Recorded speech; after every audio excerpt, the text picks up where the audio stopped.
All right. Welcome back, everyone, to another episode of the CV Update. It is hard to believe that it is now December, and the New England Patriots are now on a six-game winning streak following a 36-13 win over the Tennessee Titans last Sunday, their best winning streak since 2019, as they now enter this Monday Night Football matchup tomorrow against the Buffalo Bills at Highmark Stadium in Buffalo, New York.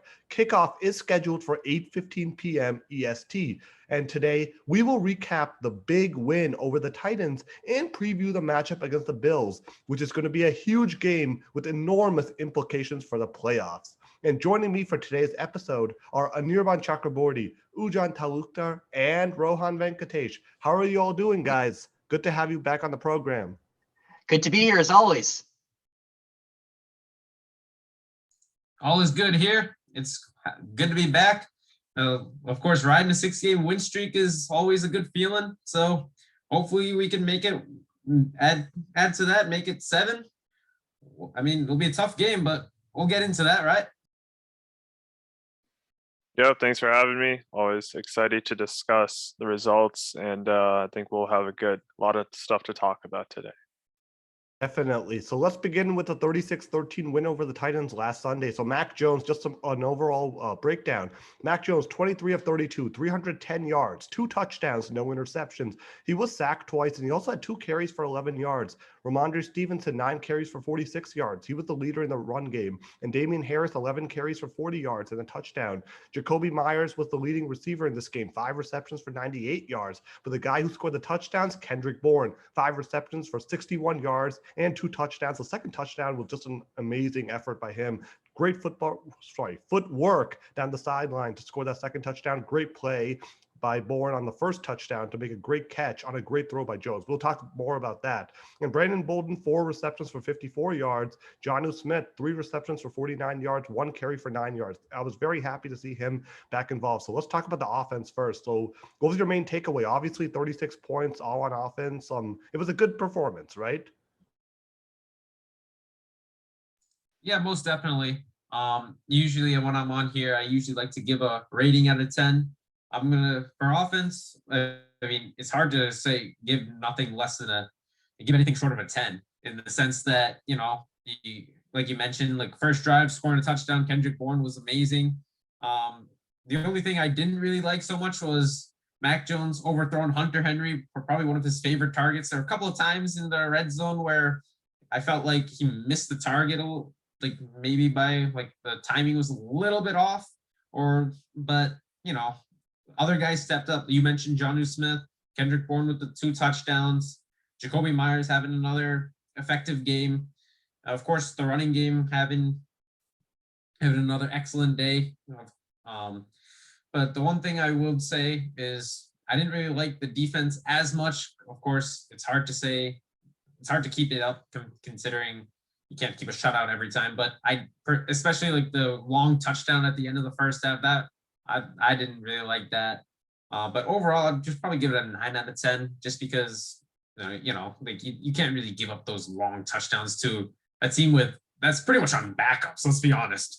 But yeah, I mean, that 68-yard touchdown run by Dontrell Hilliard was just a very bad defensive breakdown. And I mean, it was a really, really costly type of play. Like, obviously it didn't matter in the end, but you go into the halftime, instead of being up 19-6 or maybe 19-9, it was 19-13. It was a 1-possession game. That's what added a lot of extra stress in the second half of the game, right? Like, I mean, well, yeah, they're being outscored in the second quarter, and that kind of like led to that suspense at halftime. Of course, the Pats ended up like shellacking them after that. But of course, I mean, at halftime, I mean, it was not necessarily close, but it was a little too close for comfort. But I mean, at the end of the day, the defense did do its job. I mean, they kept Tannehill to like 11 for 21 completions to attempts, and they kept him at 91 yards, and they intercepted him once. So the defense has been doing its job as usual, and of course, the offense did pretty much like. To say that they did the job is pretty much an understatement. So it was really, really comprehensive performance, and given the win streak, I mean, they just got to carry that momentum into tomorrow. Yeah, and you mentioned the interceptions, but I also just want to mention they also had 3 fumbles forced and recovered. One by Foreman, one from Hilliard, and one at the end of the game, which wasn't as like critical, but they had 3 fumbles like recovered, which is like terrific. Like once again, they're just the defense is forcing turnovers. They're forcing the opponent to make mistakes, and that is very important for this team going forward. Like against Buffalo, we'll get to Buffalo and Josh Allen and everything there, but I mean, yeah, Anirban, I just want to hear your thoughts as well on this.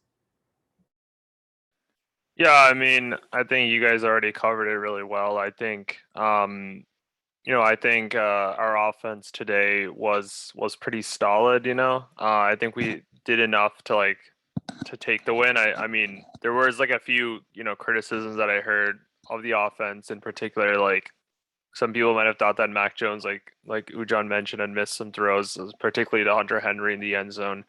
But I also think at the end of the day, the stats don't lie, right? Throwing over 300 yards, and yes, you can say like one of them was the second touchdown to Henry Bourne was really just a phenomenal running for him to stay in bounds, and it was really fantastic play. But even then, I think we saw Mac Jones do a lot of really big plays today. Like for example, the back-to-back like 20-yard plus gains to Jacoby Myers. We saw him on multiple third downs.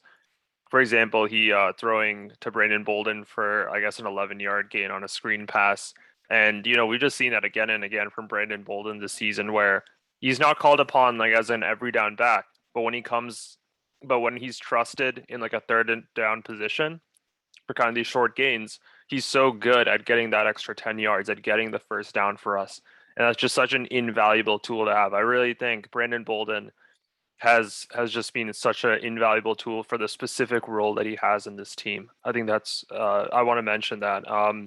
And in regards to the like turnovers, right? I want to mention. I know Rohan brought this up, and I also want to mention, given the scenario in the game, the turnovers that we were able to force, particularly on both the running backs of the Titans, were really critical, right?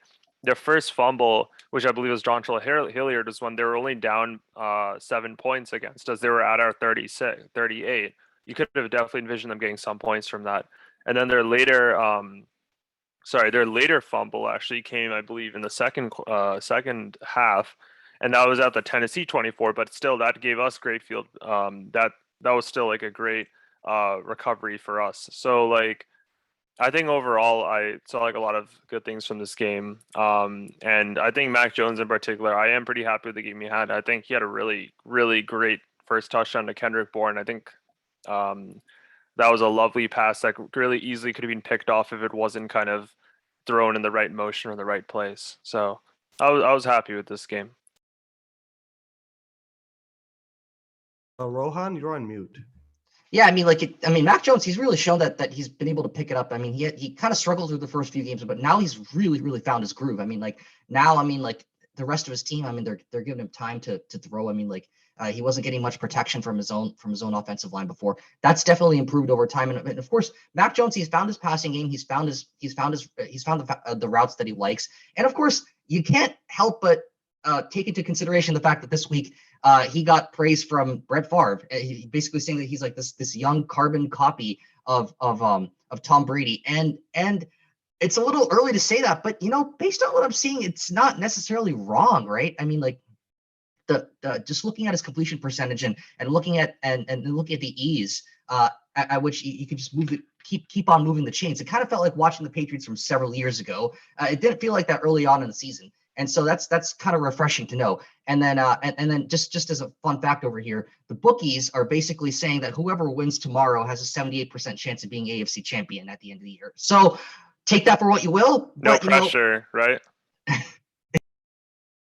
Yeah, I mean, I think it's very early. Like, I don't want to start proclaiming that Mac Jones is going to be the next Tom Brady. Like, that's just the thing is there are a lot of quarterbacks who come in rookie year and they do well and we hype them up, and then in the end they kind of underwhelm. Like Andy Dalton, Matt Ryan. Like Matt Ryan, they were good quarterbacks like at their peak, like when they were at the start, but at the end of the day, like there's only one guy who's been consistently winning games over year after year, and that's Brady. So if Mac Jones can do that for like 15 years, like then we could have a good conversation about that. But I don't want to like add extra like sauce to this right now. Like I think right now, I mean, I'm happy with the 8-4 record, and I think Mac Jones is good, but I just think it's still too early for us to like really proclaim if this guy's a Hall of Famer or if he's just going to be a very good quarterback for the next 10, 15 years. Way too early for that. Like we really won't have an idea about that until probably like 3-4 years next year or 3-4 years from now. Like how good this guy is potentially. Usually by year 3 or 4, like you can kind of tell what the quarterback's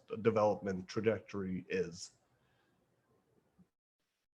Yeah, and I mean, yeah, like I'm not gonna, I guess, go ahead and make very long predictions like that because it is difficult. But I do want to note, that Mac Jones, I think, displayed a lot of the factors that we're really looking for in a quarterback in regards to, first of all, like really secure in ball possession. Like he got sacked one time in this game, but we didn't see any. I think You know, he got we sacked twice, right? Oh, you got twice, yeah. But I was thinking about the one that was for like 11 yards and third down. So that was probably that kind of ended our drive in that case. But we didn't really see him chucking the ball. Like we like, I mean, how many times have we seen kind of young quarterbacks who are trying to be really special, just chuck a ball up, make a deep risk, and get picked off. Because I was actually listening. Josh McDaniels was commenting on Mac Jones's growth, I think, after the Titans game, and he was specifically using even one play as an example where it was actually a 3rd and 20 for us. It was I believe it was in it was in the beginning or late sorry, it was actually the 4th quarter, right in the beginning. It was a 3rd and 20 for us. And he actually ended up throwing like a 7-yard gain to Jacoby Myers to make it like 4th and 13, but that actually gave Nick Folk a 52-yard range field goal that he then converted, right? So basically McDaniels' point there was, Mac Jones recognized the situation that, it wasn't worth it to try to beat the 3rd down and get a first down by throwing a risky ball of like 30, 40 yards and getting picked, right? Keep in mind at this time we were only up by 13 points. Instead, he went for a short gain to Jacoby and he got the 3 points that we needed for Nick Folk, right? We wouldn't have been able to really expect a 59-yard field goal. So I think decisions like that were really important. We also saw multiple 3rd down plays throughout the game where he actually helped us convert to first down, and whether that was through Brandon Bolden or a rush to Hunter Henry or Johnny Smith. And in fact, I was actually hearing a statistic today that kind of surprised me that the Patriots are now, I believe, top 5 in 20-yard or more plays in the league, which is something that I definitely didn't expect. But I think we again saw like multiple passes today that were for over 20 yards. So I do think overall, like I'm really enjoying what I'm seeing here. And I think even, at the end of the day, you're never going to hear your offensive coordinator slam their quarterback, but even him highlighting that specific play, I think points to Mac Jones's decision making, even in these moments that no one even thinks about, right? These small we talk about intangibles, right? The ability to recognize in the split second that it's okay to take a 4th and 10 as opposed to like throwing up a prayer on 3rd and 20 and like possibly shifting the game. So I just wanted to bring in that example because I think it's important to this discussion. Yeah, most definitely. I just think that Josh McDaniels is learning from Bill Belichick in the sense that Bill Belichick is one of those coaches who pays attention to like practically every detail of the game. Like like you brought up Josh McDaniels talking about that. Bill Belichick loves his special teams, doesn't he? So like how many teams in the NFL really make him have an emphasis on special teams outside of the Patriots? And who does that really come down to? Bill Belichick, to be honest. Like there's a reason why he brought in Justin Bethel a couple of years ago, along with Matthew Slater.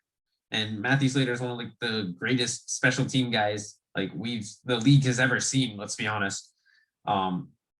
So I think I feel like that Bill Belichick has some role to play in terms of pointing these things out with Josh McDaniels. I mean, of course, with the head coach, offensive coordinator, and of course, Bill works with his son Steve on the defensive side. So I think credit goes to Bill Belichick. Whereas last year we were pretty much bashing Bill Belichick for not having a very good defense, not very good offense, and look what happened last year.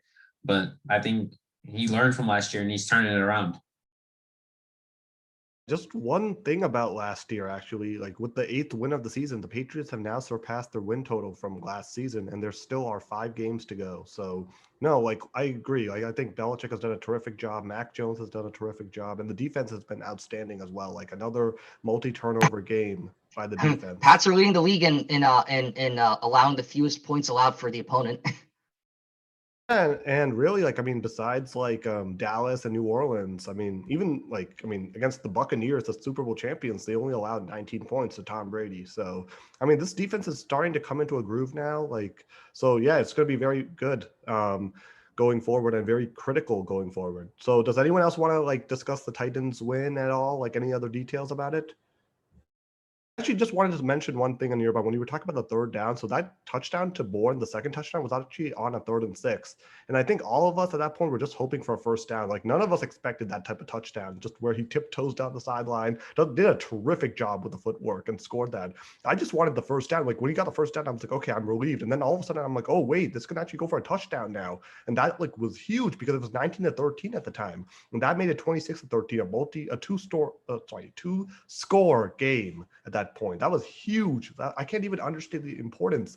Like the Titans were depleted, but they were staying very competitive and close, and that gave the Patriots some much needed separation going forward. So I just want to emphasize that like Kendrick Bourne has been outstanding and like probably one of the best free agent acquisitions this team has had in quite a while. Same for Hunter Henry. Let me just get that in there too. Yeah. Hunter Henry, Kendrick Bourne, and Matthew Judon on defense. Like this free agency class that was brought in, 3 outstanding players. Okay, yeah, let's move on to the Buffalo Bills, right? So we're on to Buffalo now, and the Patriots. It's going to be a tough task. Obviously, the Bills are 7-4. Last year, they won the AFC East division for the first time in a long time. I think since 2000 or 1999. It has been a while. And 2.5-point favorites tomorrow, the Bills. Yeah, I mean, the Bills are a good team. I mean, they did beat the New Orleans Saints back on Thanksgiving 31-6. And let's just look at the Bills a little bit overall. So Josh Allen, the quarterback, he's been pretty good this season again. He's 274 completions in 410 attempts for 25 touchdowns, and he's thrown 10 interceptions. But those interceptions, in the last 4 games, he's thrown 7 interceptions. So he has definitely been turning it over a lot more, and that kind of bodes well for the Patriots tomorrow, who have been absolutely just sort of feasting on the opponent's mistakes and turnovers. So that's one thing. Obviously, the run game for the Bill isn't too good. Devin Singletary, Zach Moss, Matt Breida, who's recently been more involved with the Bills' run game. And then the passing game for the Bills is outstanding. Stephon Diggs, Cole Beasley, Emmanuel Sanders, Dawson Knox, Gabriel Davis. Very good group of receivers and tight end in Knox. So yeah, let's talk about the Bills a little bit offensively first. So who on the Bills is going to worry you the most tomorrow? Who do you put JC Jackson on if you're the Patriots? It's obviously going to be Diggs, right? But do you think Cole Beasley or anyone warrants a lot of attention? I think last year in the game in Foxborough, I mean, I know it was like pretty much a nothing game for the Patriots, but JC Jackson was on Stephon Diggs, and of course, I believe they went to the same college. And Stephon Diggs just had like a pretty much a breakout. I mean, I wouldn't say breakout game. Like we all knew he was good, but like he went off against against JC Jackson. But I don't think it would be like. I mean, I wouldn't be opposed if JC Jackson was on Stephon Diggs, but if we're going off of last time we played these guys, I don't think it would be the best option. I would say maybe put a safety like Adrian Phillips on him, because Adrian Phillips has been able to cover like some of the bigger guys. Like for example, he was against the Chargers. He was on Jared Cook. I mean, yes, like Justin Herbert and Jared Cook had like a miscommunication, but the ball was thrown like literally right at Adrian Phillips, and he ran back to the house. But Josh Allen has, as you mentioned, Amartya, he has not had a lot of he hasn't had a lot of success like in terms of the interceptions in the last 4 games. He's been throwing a lot of them, and even though the Bills won 31-6 against New Orleans, Josh Allen, I believe, threw a couple of interceptions. He threw 2. Yeah, he had 4 touchdowns, but 2 interceptions. So yeah, that's something that definitely warrants. Like, I mean, I think Belichick is definitely going to be focusing on that tomorrow. Like, what type of throws is he going to make? Because the Patriots' offense at this point is better than the Saints' offense. So even though like the Saints' defense was forcing turnovers, their offense wasn't able to capitalize. But the Patriots' offense should be able to capitalize on that because it's a better unit, right? Yeah, most definitely. I think that also being said, if we get pressure on Josh Allen, that would be immense. The thing with Buffalo is I was watching their game against Indianapolis. They were throwing the ball so much. It felt almost one-dimensional in the sense that they're going to either that Josh Allen's going to have the ball in his hands and he's going to throw it. There are those times where Josh Allen takes the ball from the shotgun and just runs like to the outside. Like the defense will have to be careful about that. So I'm not sure if it's worth like having a spy in like, I guess as one of the linebackers, like, you know, Dante Hightower, Kyle Van Noy, just spying on him in the event that Josh Allen takes off so that the quarterback's accounted for.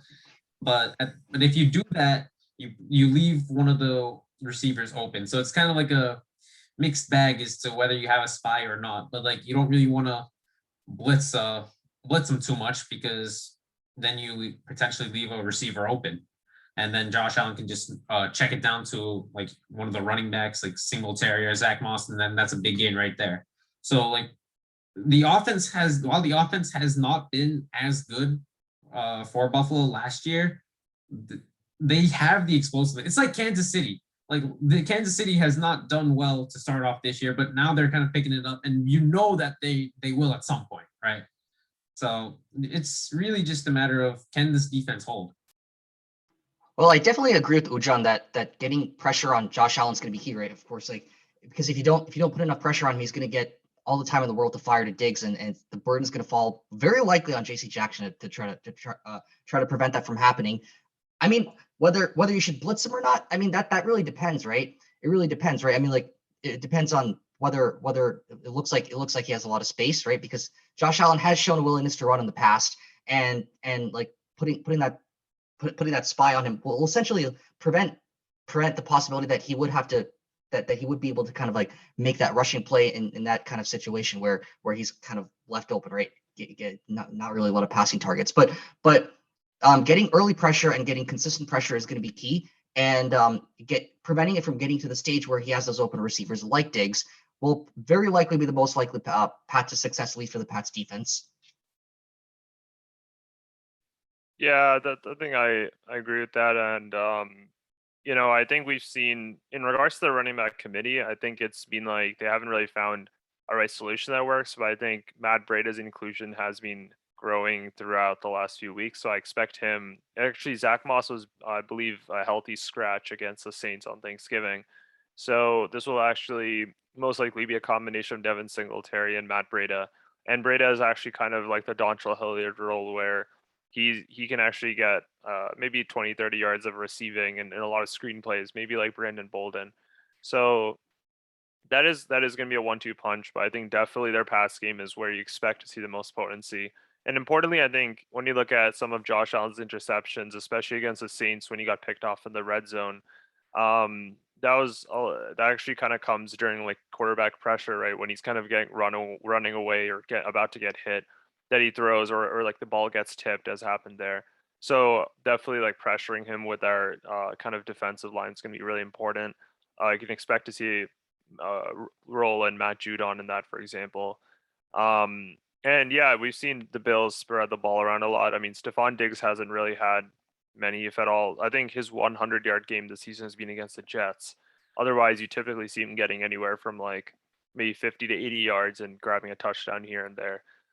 So Stephon Diggs, I think, is by far their preferred red zone candidate. But on their way to the red zone, they don't really care too much who they pass it to because, like you mentioned, they have a lot of people who are capable of catching. So, you know, I think we can probably expect to see man coverage, right? Because that's what the Patriots do typically on defense. And like Ujan mentioned, I think the fact that this isn't a team that runs the ball very often is kind of an advantage for us, where we don't have to worry about being so aggressive, like honestly, like Tennessee was, where we could just kept running play action after play action on them, and they kept, they kept running forward and creating holes in their defense. I think we can be a little more conservative there about play actions, or I think that kind of limits Buffalo's ability to kind of make our defense get a little confused, right? If you're mainly one-dimensional, if you mainly know they're going to pass to one of their like 5 targets, then it's a lot easier to kind of set your defensive line to control audibles and ultimately to kind of read what Josh Allen's decisions will be. But that being said, like it's not really worth like playing man-to-man coverage because, like I said, like you can do man-to-man coverage and everybody's covered, right? Like the defense does its job. But then there's the factor of, oh, Josh Allen can take off. And then, like even if it's like a 1 or 2 yard gain and like it's well covered, like that's where the spy kind of comes in. Like, all right, fine. But like if you give him so much time to at least, go through his progressions, see see who's open, see who's not, like that's where I think the Patriots will have some trouble. And then the one other thing I will say, there's supposed to be a lot of inclement weather tomorrow in Orchard Park. So like I think I saw like a high in the 50s, but it's gonna rain. That's gonna be in the 30s. So like potentially we might have a Monday night snow game. I don't know we'll have to see what happens. But like if there is inclement weather, I think there will be more of a run game. And if Buffalo has to do that, we might have an advantage there. And that same for our offense too, because our running game has been very good. I mean, you can have the Damian Harris and Brandon Bolden coming out of the backfield, and then of course Ramondre Stevenson, your I guess big guy essentially. So, and then of course you can have the jet sweeps with Jonnu Smith, and I'd like to see them try with Kendrick Bourne. He seems pretty fast. So, I mean, I think that there's a lot there. While you may be a little bit more limited in terms of the playbook that you can use like on a regular game, like there are some other creative options that Josh McDaniels could potentially explore. Yeah, definitely. And I just wanted to also do a little bit of a breakdown on the Bills defense against the Patriots defense. So the Bills pass defense is 178.5 yards allowed through the air, which is actually second in the league. So their pass defense is very stingy. However, a big kind of like asterisk behind that now, like kind of like a note to mention, is their top cornerback Tre'Davious White is actually out for the season now. So that's going to be a major loss for the Bills. So their pass defense was terrific with White, but it remains to be seen how good they can be without White, because White is one of the best cornerbacks in the league right now. And the Patriots pass defense is 200.9 yards allowed through the air, which is actually third in the league, and they're still pretty healthy. So the Patriots pass defense has been terrific. Bills run defense is actually very good as well. It's 96.6 yards through the ground allowed, and that's sixth in the league. And the Patriots run defense after the Tennessee game is actually 20th in the league, 115.8 yards allowed through the ground. And the Patriots have the best scoring defense with 15.8 points allowed per game this season, and the Bills are actually second right behind them, 16.5 points allowed this season. So I mean, I can see tomorrow being a very defensive game, especially if the weather is what is going to be forecasted, like very snowy, very windy, very kind of hard to pass, and going to be a very run heavy game. And that will bode well, I think, for the Patriots more, because the Patriots running game is better than the Bills running game. Like Singletary, I mean, Moss, as you said, Anirban, Moss might not even play, and Breda. So versus Harris, Bolden, and Stevenson. So yeah, if that's what it comes down to, then I feel pretty good about tomorrow. But yeah, so I guess is there anything else anyone want to talk about for this game tomorrow? I will say one thing, going off of like the whole inclement weather situation.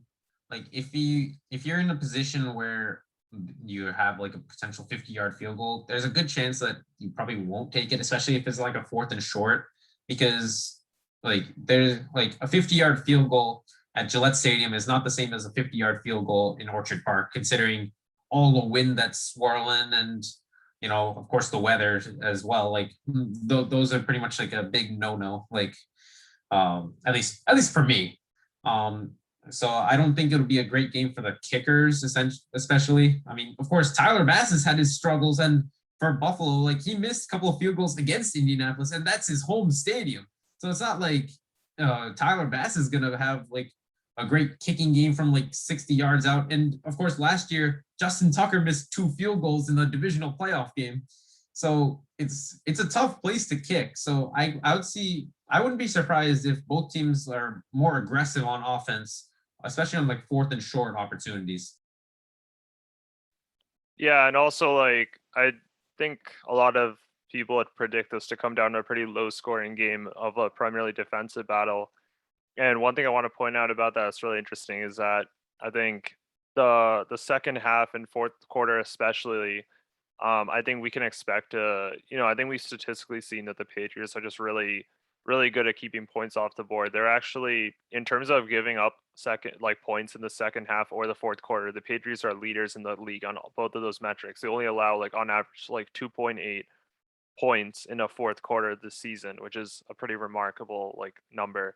So I think we've seen that in the last few games, the ability for the Patriots defense, in particular late in the game, to make key stops and make key turnovers. So I think that's going to be that you could really easily see like defensive plays like that just really turn the game on its head and ultimately maybe define the score line. So I definitely think our ability to keep points off the board late in the game, which is by like a lot of metrics number one in the league, is going to be really critical here. I can't hear you, Rohan. Oh, you can't. How about now? Yeah, no. Okay. Yeah, I mean, I agree with the earlier point that given the cold weather, it's going to be more of a ground game. It's going to be more of a running game rather than a passing game. So I would say that given that like the rush defense is going to be key, the rushing offense is going to be key. I mean, like containing Josh Allen would be the most obvious factor, but I would say the run defense is going to be ultimately the bigger factor. And I would say I really think at the end of the day, this is going to come down to a missed field goal or something like that, right? Because I really don't think that there's a lot of room for a lot of offense, generally speaking. And as Ujan mentioned, like those long field goals are going to be tougher to make given the cold forecast for tomorrow in Orchard Park. But I also want to say that if we like in inclement weather, it's going to be harder to throw the ball downfield. Considering you're not going to have the right grip on the ball, and then like in wet weather, you're not gonna the ball like when you throw the ball on a sunny day or night or a clear night rather, it's not gonna your target in perfect conditions are not gonna be the same in inclement conditions. So and for short passes, it shouldn't make a difference. And the Patriots like their short passing game, so I can see a lot of screen passes, shallow crossing routes, but I wouldn't expect too many like kind of poor post routes like downfield or medium crossing routes downfield like we've seen either with Nelson Aguilar or Hunter Henry. So I think this game just goes down. I think this game favors the Patriots, if I'm honest, considering the strengths and weaknesses of the offense and defense for that matter. Yeah, I would say like like I mentioned earlier, I think it's gonna be decided by a missed field goal or so, and I don't think as Ujan mentioned before, I don't think there are going to be as many field goal attempts given the cold weather, but I would definitely say that with the kicking game, Patriots definitely do have a slight advantage, even though it's going to be a disadvantage for both teams. I would say it's a little bit more of a disadvantage for the Bills, and given Nick Folk's ability to kind of come through at key clutch moments, I wouldn't be surprised if that ends up being the case here. Well, just to mention, Tyler Bass of the Buffalo Bills is one of the best kickers in that league this season, just for reference. I don't know if either team really has a big advantage because I think Bass or Folk are both pretty good. Well, Bass is a good kicker, but he has missed some key moments. So I mean, when anything can kind of flip on the slightest moment, right? Missed field goal or something like that. I would say that in that case, I would say advantage Patriots. Despite the comparison of the two kickers and what it would predict on paper, but in this case, I would say that Nick Folk, I would think, has a slight advantage here. That being said, Buffalo is not an easy place to kick the ball. I mean, like I said, Tyler Bass has missed field goals there. Take the NFL's most accurate kicker in history, Justin Tucker. Last year, he missed 2 in a playoff game. So like it's like the conditions there are just very sort of like unpredictable. I'll put it that way. So like you can't really pretty much what you would think a chip shot field goal is. It's not going to be a chip shot field goal, and considering the wind and the rain, and it's especially in Buffalo. Let's be honest. So, I mean, I think like Rohan said, it'll come down to probably a missed field goal, I think it'll be a low scoring game, to be honest. Yeah, and it's going to be interesting tomorrow because so far for Mac Jones this season, he hasn't really had a game where he's had to like lead. I guess he did against the Texans, but like in this spot, like sort of like a back and forth like game where like down 6 in the late in the fourth quarter, he has like a game winning drive. Like unfortunately against Tampa and Dallas, like quality good teams, he sort of had that moment taken away from him by Belichick, who decided to either kick a field goal or like punt it back to Dallas. And like I think so far, like it's going to be interesting to see tomorrow, like what happens if like the Patriots are down late and they need a touchdown drive from Mac Jones, and whether or not he can do it. He hasn't really shown that yet. That doesn't mean he can't do it. We just don't know at this point. That's what I'm trying to say. So yeah, it's going to be very interesting to see tomorrow what happens. So let's go to the predictions now. So I'll go first. So just so people know, I'm not always picking the Patriots. I'm actually picking the Bills in this game, 23-17. Like I think, but I just also want to mention that the Bills play the Tampa Bay Buccaneers next week. And if Tom Brady continues his trend of absolutely tormenting the Buffalo Bills, then that December 26th game is going to be very, very important to determine the division winner and potentially who gets a top seed, potentially a top 3 seed in the AFC. So I'm going to pick the Bills 23-17, but I really hope I'm wrong. So I just want to hear your predictions. I'm going to go with 14-13 Patriots. I think both teams are going to get 2 touchdowns, but the Bills are going to miss an extra point. But I think it's going to be a really, really low scoring game. Will the Bills miss the extra point like after they tie it, like just as regulation ends? That would be awesome. I mean, that's kind of what I see happening. I don't really see it happening that way. I think it'll be like a 20-17 Patriots. Both teams will get 2 touchdowns. Maybe it'll be like 17-17 and Mac Jones kind of drives downfield, gets into like a field goal range, and Nick Folk hits it from, let's say, 35 yards, and boom, we walk off with a victory in Buffalo. I mean, I'd like to see that. I mean, the thing with Mac Jones, right? You were talking about the Tampa Bay and Dallas games. Mac Jones went down the field. I mean, it was a 56-yard field goal, but like at that point, it's kind of like a toss-up. Like you can't really bank on a kicker to make a 56-yard field goal every single time. So like I mean, like I said, like it's not impossible, but like you're putting your kicker in a tough spot, and like the offense tried their best. And that being said, that was also like early season. I mean, not everybody's Justin Tucker. So let's put it that way. Yeah, I think I also see it being a victory for the Patriots. I would say like around 20-12. I think right now we are playing the Bills at a good time. You know, we're playing them at a high turnover rate. Their defense has, I mean, at the end of the day, I think the defensive battle will be more or less a scratch leading towards the Patriots, especially for late game scoring. But I could definitely see this being a game, you know, where we get 2 to 3 touchdowns and probably a pretty crucial fumble or pick against Buffalo in the second half, just because that's the ability of our defense, I think, has shown over the last few weeks. So I think that's the type of game I'd predict, and maybe a few missed field goals here and there, but I don't think that'll define the game like it did against Tennessee. No, definitely. Yeah, I mean, I hope I'm wrong. And I also just want to mention that I don't think this game is as consequential as the December 26th game. So that's why I think the Patriots could lose this game tomorrow. And I think it'll be close. Like I have 23-17. So I think it'll just come down to some like late game, like the Bills make one extra play. But I really won't be too worried about this outcome if they do lose, if it's like by this margin. If it's like a blowout, then I'll be kind of concerned. But yeah, like I still think this team is legit. So I just want to emphasize that. Like I think this is a good team, and going forward, they've already proven that. Like they started 2-4, they won 6 straight games against good quality teams, not great teams, but I mean Cleveland is a good team. Atlanta, even though the Patriots shut them out, Atlanta is still in the playoff hunt. So these are quality teams against quality quarterbacks who the Patriots defense has been playing well against. Ryan Tannehill, not great players, but quality quarterbacks. So yeah, let's see what happens tomorrow. So that's going to be our show for today. And we will be back next weekend to recap the Bills game and then also preview. It will be a bye week for the Patriots, but we'll still be back with plenty of discussion following this Bills Monday night matchup. And we'll also probably just preview the AFC games of interest. But until then, have a good week, everyone, and enjoy the game tomorrow. Thanks for Peace. having us.